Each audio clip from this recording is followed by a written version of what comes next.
making or issuing a finding on test of economic viability. To begin with, the Bureau of Treasury is not even part of the MIC. Well, they've been tasked by the Department of Finance to do so. They have been tasked, I know that. That's why I've been coordinating with Leia the past several weeks. But the Yes. question still is, which agency should come up with this test of economic viability? Again, this is not a simple requirement that this representation is asking for. It is a constitutional requirement. And to pass constitutional scrutiny, which I'm sure sectors will be filing cases questioning this MIC, MIF before the Supreme Court, we should be ready if at all we will pass this law. May I see the document, Mr. President, Your Honor? Yes, I will instruct them to give you the document. So it is a document prepared by the Bureau of Treasury. Upon instructions of the DOF, yes. Signed off to by NEDA, signed off to by the Department of Finance, or signed simply by the Treasurer? It was submitted to committee and it was under the orders, I guess, under the direction of the Department of Finance. That is verbal, Mr. President. Again, this document will be asked for. And we will furnish you with the document now. Should the case be filed before the Supreme Court. So I want to make sure if indeed it went through the process and the legal process at that as to who is required to issue it. Perhaps we can ask a page. We can ask a page. We have a picture of the. We can give you an actual copy. Can we? I thought it was submitted, Mr. President, Your Honor, to the committee. So the It's committee submitted, so we can give you a copy. We have instructed them to furnish you a copy. Thank you, Mr. President. I won't belabor that point until I get a copy. But again, I've asked for this copy from the beginning of our interpellations from our economic managers. Second, Mr. President, Your Honor, what is the applicability, if any, of the revised corporation code provisions to the MIC?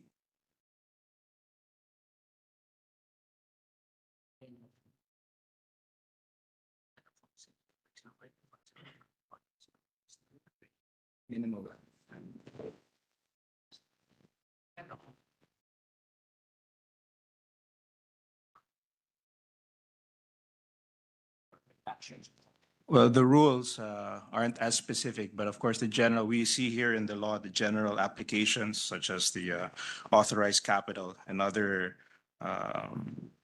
requirements of incorporation the rest are provided for in the law. Okay.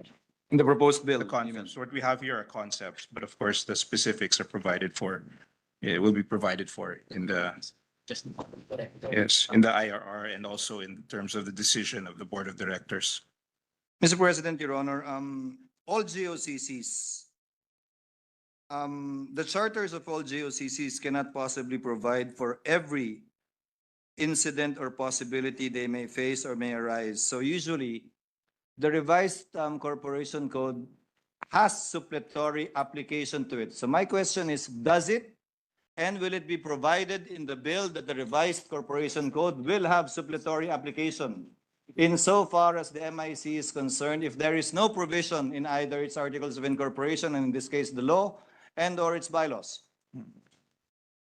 It says here in section 54, the suppletory application, the provisions of RA number 11232 as amended, also known as the revised corporation code of the Philippines, shall be applicable to the MIC.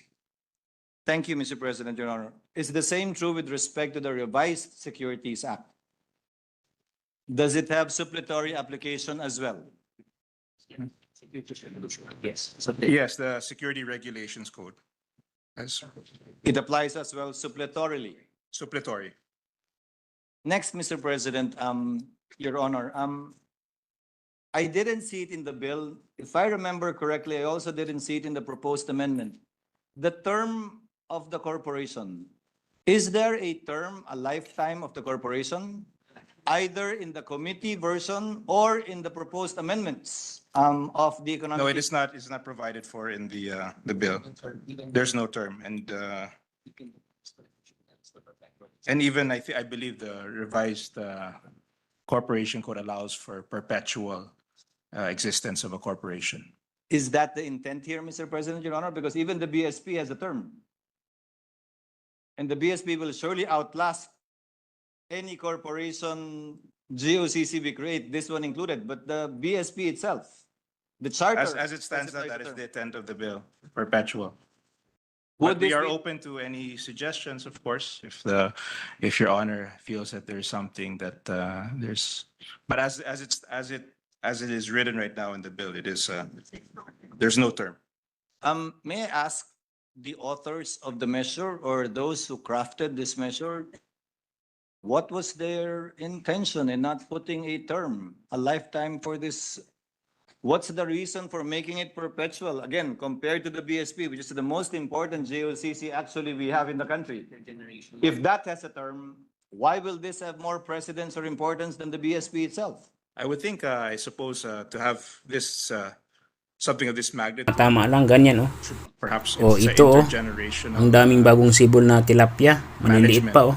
You know, these, Ang lupit, when it hindi mo comes to mabilang these yan. sovereign funds, you know, O these tingnan mo are- naman kung gaano karami. I suppose. Oh, ang liit talaga oh. exist, Parang buhangin. The extent. Ay, ito si Kuya oh. The timeline, the longevity of the Ang fund sarap should maligo be- dyan, is- Kuya, oh. Is deemed to be more, Naku, pag ganyan, tanggal talagang yung stress mo nito. I guess, more applicable. Lalo na kung masakit ang ulo mo. without a term limit. But Ito na yata ang gamot eh. should Tingnan there mo be si any, Kuya kung paano sila nang harvest ng concerns, isda. we are open, Ibang klase isda yan oh, hindi yan tilapia. possible Oh, suggestions. tawag At the kasi sa amin proper yan, time, samin eh. Your Honor, we will suggest an amendment Oh. unless the amendment will emanate from. Ganun lang kasimple ang pag-harvest nila ng isda. Tingnan mo yung tubig oh. Gaano kalakas yung pagdaloy ng tubig. Talagang presko yung tubig. Nakapasok dyan. Hindi yan tulad sa ibang pispa na pondo yung tubig. Tingnan mo. Tuwang-tuwa yung isda. Ganyan karami yung tubig. Tama-tama lang na ano sila. Sumikip. At the proper time, Mr. President. Ang lupit ng idea nila. Tingnan mo naman, oh. The corresponding amendment. Kung ganito pa naman ang ano mo, palaisdaan mo. Naku. Maraming mga hotel ang kukontak sa'yo. Mga malaking restaurant. Kasi depende yan sa malinis na isda. Doon sa lugar nila, sa ibang bansa, mas okay yung ganitong klaseng isda. Kulay pula ang alagaan. Kasi mahal yung presyo nito, mga kadiskarte. Napansin mo naman, oh. Konti lang yung tilapia ang inalagaan nila. Karamihan kulay pula na isda. Oh. Tawag kasi dito parang ano eh, lapu-lapo na isda. Possible uses of the Maharlika Fund. Oh. We just recently passed. Pero may halo din yan na iba-ibang klase. Ang lupit ng pispan talaga nila. Oh. Talagang nakaka-inspired.